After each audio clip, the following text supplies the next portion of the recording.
वैशाख मास महात्म्य अध्याय 2। जब जीवन में पुण्य कमाने का सबसे सरल मार्ग खोजा जाए, जब बिना कठिन तपस्या के भी भगवान की कृपा प्राप्त करनी हो, तब शास्त्र हमें एक विशेष समय की ओर संकेत करते हैं, वैशाख मास की ओर।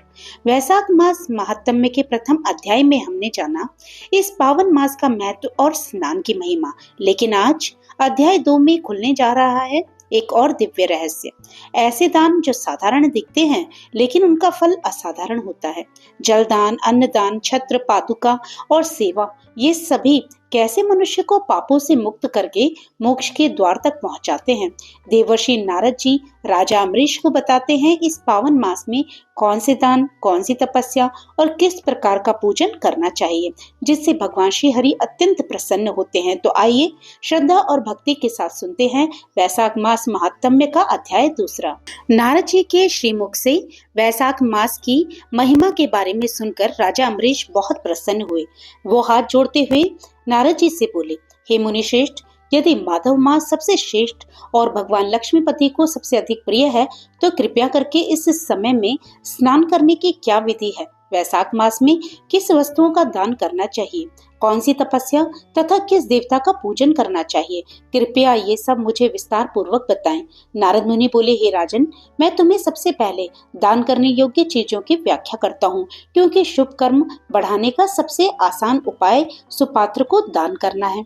वैशाख मास में जो मनुष्य श्रेष्ठ ब्राह्मण को पलंग दान करता है, ब्राह्मण को उस पर सुख से सुलाकर ठंडी ठंडी हवा करता है, तो उस मनुष्य का शरीर हमेशा निरोगी रहता है। नारद जी कहते हैं, वैशाख मास में धूप से तपे और थके मांदे ब्राह्मणों को श्रमनाशक सुखद पलंग देकर मनुष्य कभी जन्म मृत्यु आदि के कलेशों से कष्ट नहीं पाता। उस पलंग पर ब्राह्मण के शयन करने से जीवन भर के जाने अनजाने में किए हुए पाप नष्ट हो जाते हैं। जो मनुष्य वैशाख मास में तके का दान करता है, वह 7 जन्मों तक सुख भोगता है, फिर अपने 7 कुलों को लेकर मोक्ष को प्राप्त होता है। जो वैशाख मास में पहनने के लिए कपड़े और बिछावन देता है, वह उसी जन्म में सभी भोगों से संपन्न हो जाता है और समस्त पापों से रहित हो ब्रह्म निर्वाण यानी मोक्ष को प्राप्त होता है। इसके बाद नारद मुनि पुनः बोले, हे राजेंद्र, जो मनुष्य वैशाख मास में शय्या दान करते हैं, वे इसी जन्म में सभी सुखों को भोगते हैं। उनके कुल की वृद्धि होती है, कोई रोग नहीं होता, उन्हें बड़ी आयु, निरोग्यता, यश और धैर्य मिलता है। इस मास में दान आदि करने का अपार फल होता है। जो तिनके की बनी या अन्य खजूर आदि के पत्तों की बनी हुई चटाई दान करता है, उसकी उस चटाई पर साक्षात विष्णु भगवान शयन करते हैं। चटाई देने वाला बैठने और बिछाने आदि में सब ओर से सुखी रहता है। जो सोने के लिए चटाई और कंबल देता है, वह संचित पापों से मुक्त हो जाता है, क्योंकि निद्रा से दुख का नाश होता है, निद्रा से थकावट दूर होती है और वो निद्रा चटाई पर सोने वाले को सुखपूर्वक आ जाती है। हे राजन, जो बैसाख में कंबल का दान करता है, वो अकाल मृत्यु से छूटकर 100 वर्ष तक जीवित रहता है। धूप से कष्ट पाए हुए ब्राह्मण को जो पतला वस्त्र दान करता है, वह पूर्ण आयु और परलोक में उत्तम गति को पाता है। कपूर भीतर की गर्मी को दूर करता है, इसलिए जो कोई कपूर का दान ब्राह्मण को देता है, उसे मोक्ष मिलता है और दुखों का नाश होता है। जो ब्राह्मण को फूल और रोली यानी कुमकुम देता है, वह लौकिक भोगों को भोग करके मोक्ष को प्राप्त होता है। जो खस, कुसा और जल से सुगंध युक्त चंदन देता है, वह सब भोगों में देवताओं की सहायता पाता है तथा उसके पाप और दुख की हानि होकर परम आनंद की प्राप्ति होती है। वैशाख के धर्म को जानने वाला जो पुरुष गोरोचन और कस्तूरी का दान करता है, वह तीनों पापों से मुक्त होकर परम शांति को प्राप्त होता है। इसके अलावा जो विश्रामशाला बनवाकर प्याऊ सहित ब्राह्मण को दान करता है, वह तीनों लोकों में राज करता है। जो सड़क के किनारे बगीचा, पोखर, कुआं और मंडप बनवाता है, वह धर्मात्मा होता है, उसे पुत्रों की आवश्यकता नहीं रहती। उत्तम शास्त्रों को सुनना, तीर्थ यात्रा, सत्संग, जलदान, अन्नदान, पीपल का वृक्ष लगाना तथा पुत्र, ये 7 प्रकार की संतान देवताओं ने कही है। इसलिए संतान की इच्छा करने वालों को ये कर्म अवश्य ही करने चाहिए। जो वैशाख मास में तापनाशक छाछ का दान करता है, वो इस पृथ्वी पर विद्वान और धनवान होता है। धूप के समय मट्ठे के समान कोई दान नहीं है, इसलिए रास्ते में थके मांदे ब्राह्मण को मट्ठा देना चाहिए। जो वैशाख मास में धूप की शांति के लिए दही और खांड दान करता है तथा विष्णु प्रिय वैशाख मास में जो स्वच्छ चावल देता है, वो पूर्ण आयु और संपूर्ण सुखों का फल पाता है। जो मनुष्य ब्राह्मणों के लिए गौ का घी दान करता है वो अश्वमेघ यज्ञ का फल पाकर विष्णु लोक में आनंद का अनुभव करता है। जो दिन के ताप की शांति के लिए सायंकाल में ब्राह्मण को ईख यानी गन्ना दान करता है उसको अक्षय पुण्य प्राप्त होता है। जो वैशाख मास में शाम को ब्राह्मण के लिए फल और शरबत देता है उससे उसके पितरों को निश्चय ही अमृत पान का अवसर मिलता है। जो वैशाख के महीने में पके हुए आम के फल के साथ शरबत देता है उसके सारे पाप निश्चय ही नष्ट हो जाते हैं। जो वैशाख की अमावस्या को पितरों के उद्देश्य से कस्तूरी, कपूर, बेला और खस आदि से बना शरबत से भरा हुआ घड़ा दान करता है वो 96 श्राद्ध करने का पुण्य फल पाता है। चंदन के दान से हड्डियों का दुख दूर हो जाता है। जो जल से भीगी चंपा और कुशा का दान करता है वह सब पापों से मुक्त हो जाता है। इतना कहकर नारद मुनि कुछ क्षण रुके और फिर पुनः बोले, हे राजन, अब मैं तुम्हें वैशाख स्नान की विधि बताता हूँ, ध्यान पूर्वक सुनो। जैसे रसों में दूध, दूध से दही और दही से घी उत्तम है, ऐसे ही मासों में कार्तिक मास, कार्तिक से माघ मास और माघ मास से वैशाख मास अधिक उत्तम है। इसमें किए हुए शुभ कर्म बरगद की डालियों की तरह बढ़ते रहते हैं।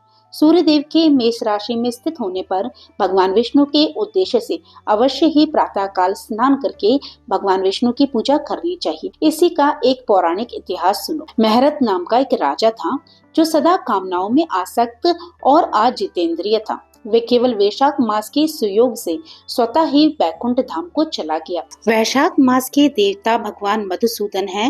वैशाख मास में भगवान की प्रार्थना का मंत्र इस प्रकार है।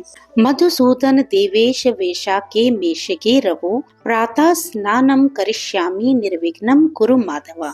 अर्थात हे मधुसूदन भगवान, हे देवेश्वर, हे माधव, मैं मेष राशि में सूर्य के स्थित होने पर वैशाख मास में प्रातः स्नान करूंगा। आप इसे निर्विघ्न पूरा कराएं, बिना किसी परेशानी के पूरा कराएं और इसके बाद इस मंत्र को बोलते हुए अर्घ देना चाहिए। वैशाखे मेषके भानो प्रातः स्नानः परायणा अर्घम देहम प्रदिश्यामि गृहाणा मधुसूदना। अर्थात सूर्य के मेष राशि में स्थित रहते हुए वैशाख मास में प्रातः स्नान के नियम में संलग्न होकर मैं आपको अर्घ देता हूँ। हे भगवान मधुसूदन, आप इसे ग्रहण कीजिए। गंगा आदि नदी, सभी तीर्थ, सब जलाशय मेरे दिए हुए अर्घ से प्रसन्न हो, इसे ग्रहण करें और मुझ पर प्रसन्न होकर यथोचित फल दें। इस प्रकार अर्घ समर्पण करके स्नान करें।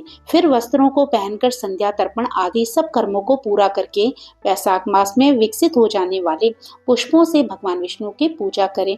उसके बाद भगवान विष्णु की वैशाख मास के महात्म्य की कथा सुने। ऐसे करने से कोटि जन्मों के पापों से मुक्त होकर मनुष्य मोक्ष को प्राप्त होता है। जो वैशाख मास में तुलसी दल से भगवान विष्णु की पूजा करता है वो विष्णु जी के सायुज्य मुक्ति को पाता है। वैशाख में तेल लगाना, दिन में सोना, कांसे के पात्र में भोजन करना, खाट पर यानी पलंग पर सोना, घर में नहाना, निषिद्ध पदार्थों का भोजन खाना, दोबारा भोजन करना तथा रात में खाना, ये 8 बातें वैशाख में त्याग देनी चाहिए। जो मनुष्य वैशाख में उत्तम कथा नहीं सुनता, न किसी तीर्थ में जाकर स्नान करता है, न दान देता है, वो नरक में जाता है और चांडाल योनि को प्राप्त होता है। फिर उसे कुत्ते की योनि 100 वर्षों तक प्राप्त होती है। फिर गधे या खच्चर की योनि प्राप्त करके वो नरकगामी होता है। वैशाख मास में व्रत का पालन करने वाला मनुष्य यदि पत्तल में भोजन करता है तो वह सब पापों से मुक्त होकर विष्णु लोक में जाता है। जो विष्णु भक्त वैशाख मास में नदी स्नान करता है वह 3 जन्मों के पापों से निश्चय ही मुक्त हो जाता है। जो प्रातः काल सूर्योदय के समय किसी समुद्रगामिनी नदी में वैशाख स्नान करता है वह 7 जन्मों के पापों से तत्काल ही छुटकारा पा लेता है। जो मनुष्य 7 गंगाओं में से किसी में भी उषा काल में स्नान करता है वह करोड़ों जन्मों में उपार्जित हुए पापों से निसंदेह मुक्त हो जाता है। अब ये 7 गंगा कौन सी हैं? जानवी जिसे गंगा जी कहते हैं, वृद्ध गंगा है गोदावरी, कालिंदी यानी यमुना, सरस्वती, कावेरी, नर्मदा और वेणी, ये 7 गंगाएं कही गई हैं। वैशाख मास आने पर जो प्रातः काल बावलियों में स्नान करता है उसके महापातकों का नाश हो जाता है। कंद मूल फल, शाक, नमक, गुड़, बेर, पत्र, जल और छाछ, इनमें से जो भी चीजें वैशाख में दी जाती हैं वे सब अक्षय फल देने वाली होती हैं। ब्रह्मा आदि देवता भी बिना दिए हुए कोई वस्तु नहीं पाते। दान न करने से दरिद्रता आती है, इसलिए सुख की इच्छा रखने वाले पुरुष को वैशाख मास में अवश्य ही दान करना चाहिए। जो कोई धन संपन्न न हो, दरिद्री हो या पराधीन हो, उसे जो भी वस्तु मिल जाए वो ही ब्राह्मण को दान दे दे। जैसे कोई बड़ा मकान अच्छा, सुंदर और सब सामग्रियों से सजा हो मगर उस पर छत ना हो तो वो मकान शोभा नहीं पाता। जैसे दया न होने पर सब गुण बेकार है।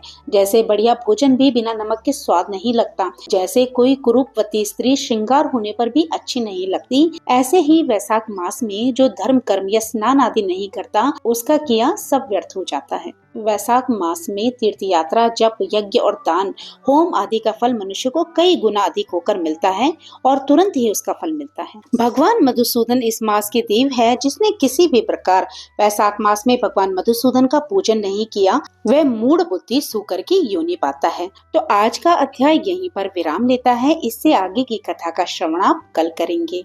तो भक्तों, इस प्रकार वैशाख मास के इस पावन अध्याय में हमने जाना कि छोटे छोटे दान और सरल से नियम भी हमारे जीवन को कितना महान बना सकते हैं।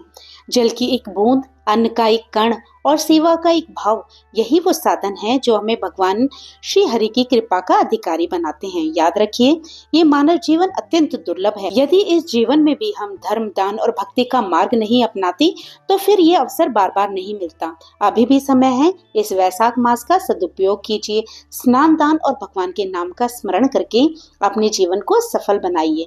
तो फिर प्रभु का नाम लेते रहिए और पुण्य के भागी बनते रहिए। जय श्री कृष्ण। राधे राधे।